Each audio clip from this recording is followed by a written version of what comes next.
Welcome to the Banker Lamp. Please enjoy the video. You begin by confirming your ESIM is provisioned and hotspot is permitted by your carrier. Open cellular settings, verify the ESIM profile shows active service. If not, refresh or restart the phone. Once done, make sure your device has at least 2 bars of signal and 20% battery or plug-in.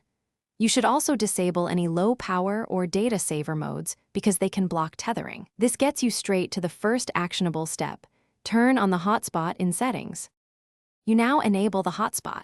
Open tethering or mobile hotspot and switch it on.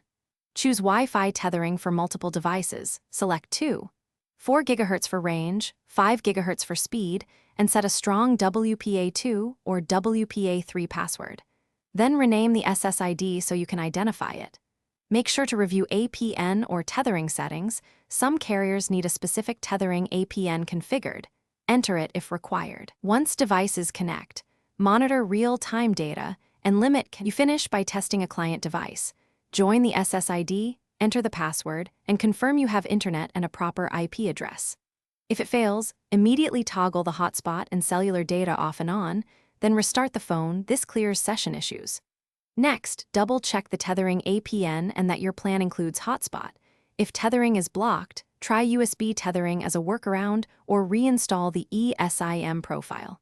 If problems persist, contact your carrier for permission or profile fixes.